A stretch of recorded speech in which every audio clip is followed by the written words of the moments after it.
جو کچھ غزہ میں ہو رہا ہے تو ڈھکی چھپی بات نہیں ہے۔ علاقے کی پوری آبادی کا آہستہ آہستہ آہستہ خاتمہ ہو رہا ہے۔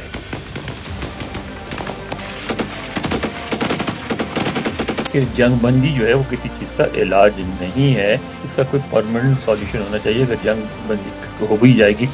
کچھ دن بعد دوبارہ معاملہ شروع ہو جائے گا، پھر ہنگامے ہوں گے، پھر قتل غارت گری ہوگی۔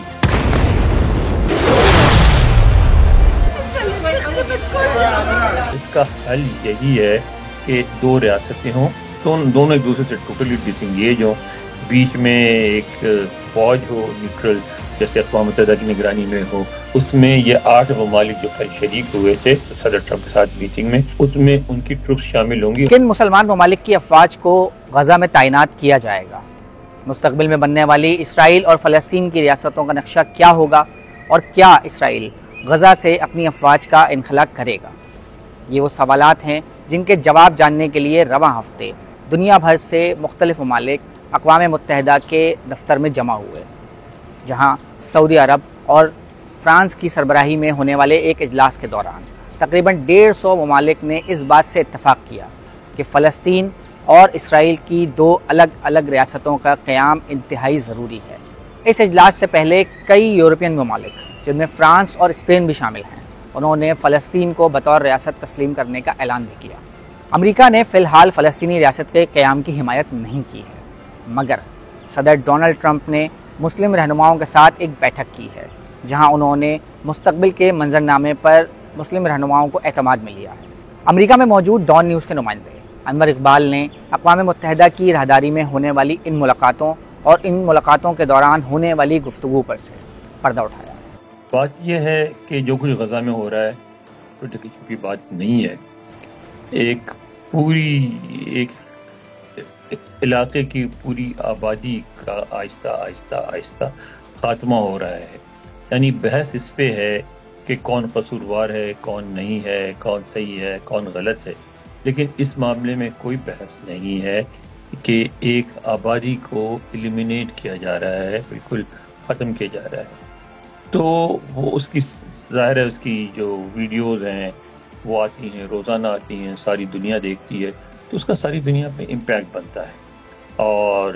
اس کا پھر ریئیکشن ہوتا ہے۔ تو ابھی جو امپیکٹ بنا ہے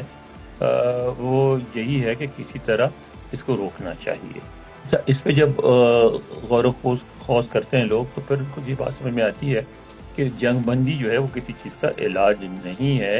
اس کا کوئی پرماننٹ سولوشن ہونا چاہیے۔ اگر جنگ بندی ہو بھی جائے گی کچھ دن بعد دوبارہ معاملہ شروع ہو جائے گا، پھر ہنگامے ہوں گے، پھر قتل غارت گری ہوگی۔ تو اس کا علاج کیا ہے؟ اس کا علاج بہت عرصے سے دنیا کو پتہ ہے۔ ایک زمانے میں امریکہ بھی اس کی حمایت کرتا تھا،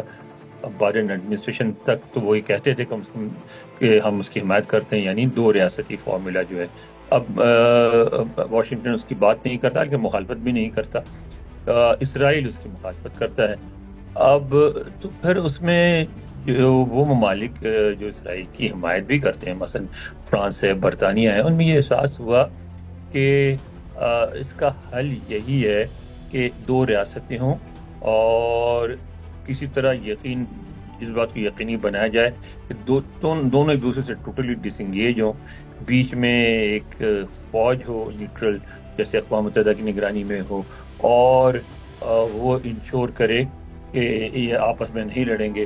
اور 2 ریاستوں کا قیام ہو، اور اس کے بعد یہودی اور فلسطینی اس خطے میں امن سے رہیں۔ تو جب یہ ریئلائزیشن ہوئی تو اس کے بعد سے جو فلسطینی ریاست ہے اس کے لیے سپورٹ بڑھنی شروع ہوئی، اور آپ نے دیکھا کہ پچھلی دنوں یہاں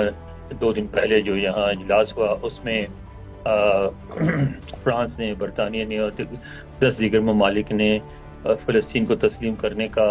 اعلان کیا، اور بہت سارے پہلے کر چکے ہیں۔ اس وقت کل 154 ممالک ہیں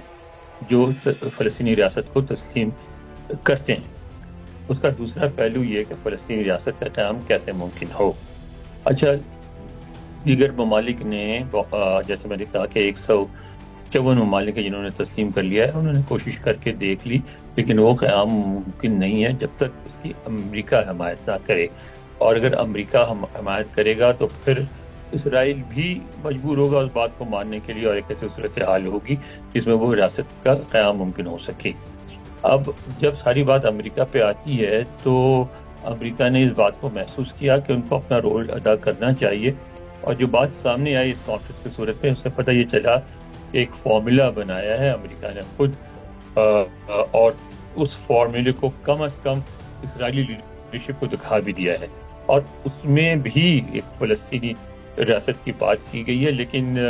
اس میں یہ بات واضح نہیں ہے کہ غزہ سے کس طرح کے مسئلے سے کیسے نپٹا جائے گا۔ کہ صدر ٹرمپ نے کل جو ان کی جنرل اسمبلی سے خطاب تھا، اس میں انہوں نے اس بات کی طرف اشارہ کیا واضح طور پہ کہا کہ وہاں بھی جنگ رکنی چاہیے، لیکن اس کے معاملے میں جو رپورٹیں آ رہی ہیں وہ غیر واضح ہیں۔ یہ کہا جا رہا ہے کہ اسرائیل جو چاہتا ہے وہ یہ چاہتا ہے کہ غزہ سے خالی کروا لیجیے فلسطینیوں سے، اور وہ پورا اسرائیلی علاقہ ہو، اور جو بھی فلسطینی ریاست بنے وہ ویسٹ بینک میں بنے۔ تو اس پہ متضاد خبریں آ رہی ہیں، لیکن صدر ٹرمپ نے جو کل گفتگو کی اس میں جو بات چیت ہو رہی تھی اسی پہ ہو رہی تھی کہ امریکہ کیا کردار ادا کرے گا۔ تو صدر ٹرمپ نے 8 مسلم ملکوں کو بلایا، اس میں وہ ممالک وہ ہیں جو عموماً جیسے انڈونیشیا، آپ نے دیکھا ہوگا کہ وہ کسی بڑے معاملات میں شریک نہیں ہوتا، لیکن کل اس کو اس لیے بلوایا گیا کہ انڈونیشیا کی فوجیں پہلے بھی اور یعنی اقوام متحدہ کی جو امن فوج ہوتی ہے اس میں بہت انوالو رہی ہیں، اور ایک نیوٹرل ملک سمجھا جاتا ہے جس کو ٹرسٹ کیا جاتا ہے۔ پاکستان خود ہمیشہ اقوام متحدہ کی جو امن فوج ہے اس میں بڑا اہم کردار ادا کرتا رہا۔ ایک زمانے میں سب سے زیادہ فوجی پاکستانی ہوتے تھے UN میں، اب بھی شاید دوسرے نمبر پہ ہیں، اب بنگلہ دیش آگے بڑھ گیا ہے تو اور افریقی ممالک آ گئے ہیں۔ تو وہ جو فوج بنے گی اس میں یہ 8 ممالک جو کل شریک ہوئے تھے صدر ٹرمپ کے ساتھ میٹنگ میں، اس میں ان کی ٹروپس شامل ہوں گی، اور وہ ٹروپس جو ہیں جیسا میں نے پہلے کہا تھا وہ اس بات کو یقینی بنائیں گی کہ جو کچھ بھی طے ہو اس کو امپلیمنٹ کیا جائے اور اسرائیل اور فلسطین کو ڈس انگیج کیا جائے۔ تو صدر ٹرمپ بھی اس کوشش میں شامل ہو گئے، لیکن وہ کہتے ہیں وہ اسرائیل کی اس بات کی اس موقف کی حمایت کرتے ہیں کہ سب سے پہلے حماس جو ہے وہ سارے جو جتنے بھی یرغمالی ہیں ان کو رہا کرے، اور جو یرغمالی مارے گئے ہیں ان کی لاشیں واپس کی جائیں، اور ساتھ یہ کہ جو بھی فیوچر ارینجمنٹ ہوگا اس میں حماس کا کوئی کردار نہیں ہوگا، حماس میں ایکسیپٹیبل نہیں ہے، مائنس حماس میں یہ جو ہے یہ اگریمنٹ ہوگا، اور مائنس جو حکومت بنے گی وہ بھی مائنس حماس ہوگی۔ مزید نیوز اپ ڈیٹس اور ڈیجیٹل سٹوریز کے لیے سبسکرائب کریں ڈان نیوز پاکستان۔